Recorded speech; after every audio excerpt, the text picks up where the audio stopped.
नमस्कार दोस्तों। आज हम क्लास 10th का चैप्टर नंबर 2 स्टार्ट करने जा रहे हैं, जिसका नाम है पॉलिनोमियल्स यानी बहुपद। सबसे पहले हम बहुपद क्या होता है इसके बारे में जानेंगे। तो आइए सबसे पहले इसकी डेफिनेशन पे आते हैं। बहुपद यानी चर, अचर, गुणांक और घात वाले बीजगणितीय व्यंजकों को बहुपद कहते हैं। इंग्लिश में देखते हैं, देखिए, a mathematically expression of one or more algebraic terms each of consist of constant multiplied by one or more variables. यहाँ पे चर है वो तो है वेरिएबल, और अचर है कांस्टेंट, और गुणांक जो वेरिएबल के मल्टीप्लाई में होगा यानी अचर, उसे गुणांक के घात, जो वेरिएबल की जो पावर होगी उसे हम उसकी घात कहेंगे। ठीक है, तो इसका एक एग्जांपल हमारे पास है ax² plus bx plus c। इसके अंदर x और ये x हमारे चर है यानी वेरिएबल है, और a, b और c ये हमारे अचर यानी कांस्टेंट है। इनकी वैल्यू कांस्टेंट होगी, जैसे 2x² देख लीजिए प्लस 3x प्लस 5। तो ये हमारी 2 है, 3 है, 5 ये रियल नंबर्स है, ये कांस्टेंट रहेंगे, इनकी वैल्यू नहीं बदल सकती। इससे एग्जांपल हम एक ले सकते हैं, जैसे दो स्टूडेंट है, उनके पास 100 रुपये है, दोनों के पास मिला के 100 रुपये है। अब हमें ये नहीं पता एक के पास कितने और एक के पास कितने हैं, तो एक के पास आपने मान लिया x और दूसरे के पास y मान लिया। तो अब पक्का तो पता नहीं किसके पास कितने हैं, तो ये 50-50 भी हो सकते हैं, ये 70-30 भी हो सकते हैं। तो इनकी वैल्यू कांस्टेंट नहीं है, हाँ होगी इनकी वैल्यू रियल नंबर ही, पर कांस्टेंट नहीं होती। क्लास 10th में हम पॉलिनोमियल यानी बहुपद को px से डिनोट करेंगे।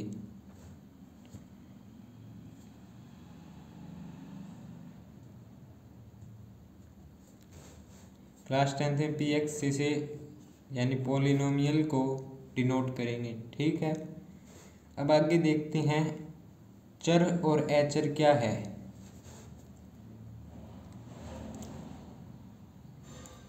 चर यानी variable,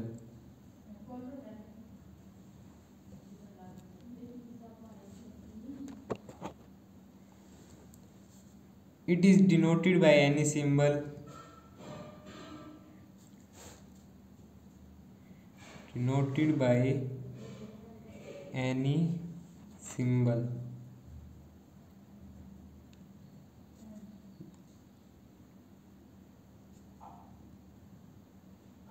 like x, y, z। इसके एग्जांपल जैसे लेंगे अपन,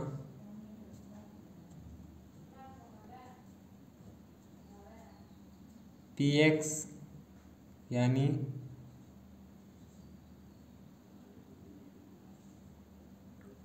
टू एक्स प्लस 2।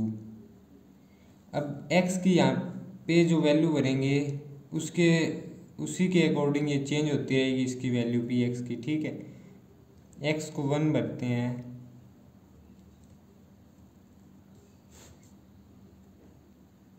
तो ये 4, x को 2 पुट करते हैं तो 6। ठीक है, अब नंबर 2 पे बात आती है अचर। अचर कांस्टेंट यानी इसके नाम से पता चल रहा है जो वैल्यू कांस्टेंट रहती हो उस वैल्यू को अचर पद कहेंगे यानी कांस्टेंट टर्म कहेंगे। ठीक है, तो देखिए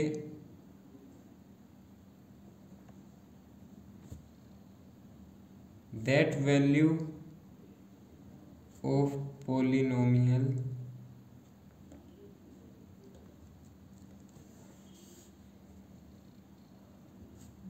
that remain constant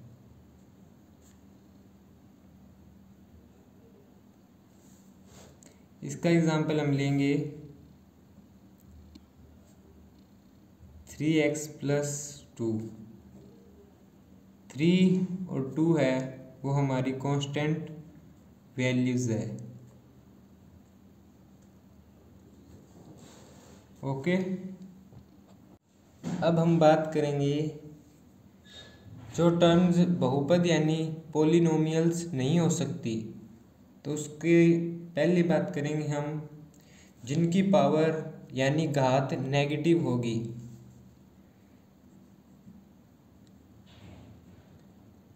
negative power वाले नहीं हो सकते। इसका एग्जांपल होगा जैसे x⁻³ ax⁻² + bx। इसकी एग्जांपल ये हो गई। सेकंड नंबर पे बात आती है अगर कोई भी टर्म है जो वेरिएबल टर्म से डिवाइड हो रही है तो वो हमारा पॉलिनोमियल नहीं होगा। इसका एग्जांपल हम लेंगे, ये आप साथ के साथ नोट करते रहिए। सेकंड पॉइंट है अगर हमारी कोई भी टर्म वेरिएबल टर्म से डिवाइड हो रही है तो वो हमारा पॉलिनोमियल नहीं होगा। एग्जांपल जैसे 4/x², 1/x³, तो ये हमारी पॉलिनोमियल नहीं है। थर्ड नंबर पे बात आती है अगर कोई भी भिन्न संख्याएं हैं, भिन्न संख्या यानी फ्रैक्शन नंबर, जैसे हो गया √3, ये हमारा पॉलिनोमियल नहीं है।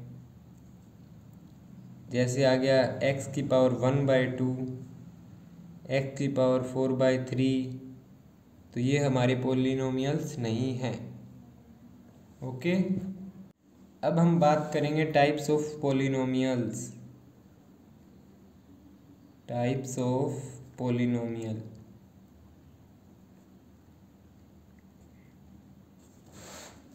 यानी बहुपद के प्रकार। बहुपद के प्रकार।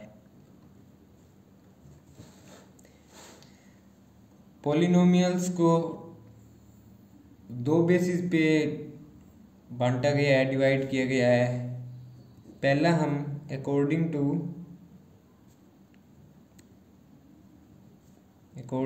टर्म्स,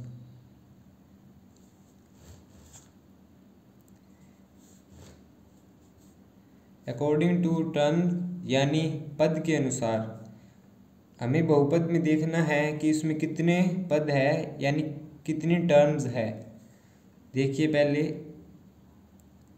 x², इसमें एक ही टर्म है,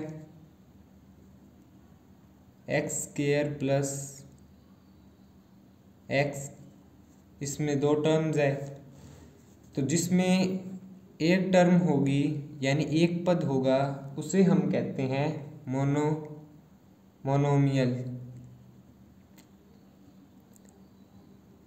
मोनोमियल। इन विच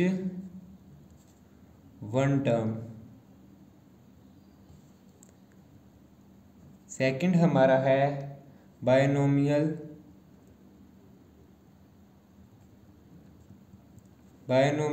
जिसमें दो टर्म होगी, इन विच टू टर्म्स। थर्ड हमारा आता है ट्राइनोमियल।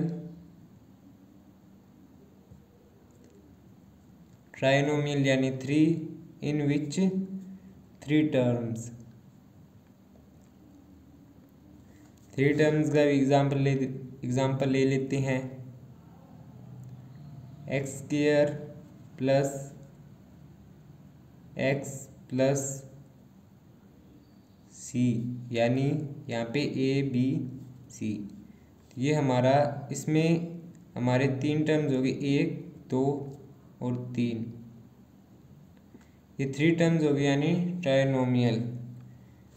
अगर ये हमारा ऐसे होता अब दूसरे की बात करते हैं। अकॉर्डिंग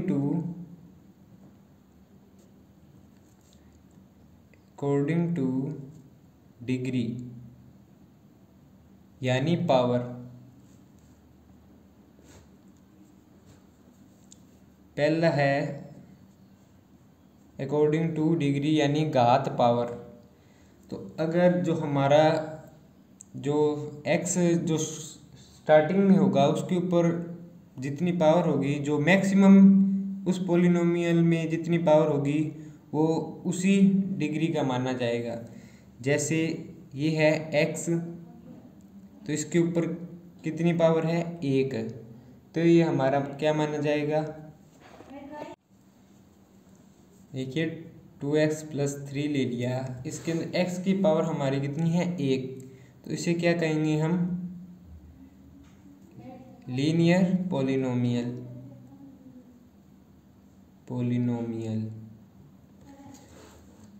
सेकंड नंबर पे अगर पावर हो 2x² + 3, तो यहाँ पे हमारी x की पावर होगी 2, तो इसे हम कहेंगे क्वाड्रेटिक पॉलिनोमियल।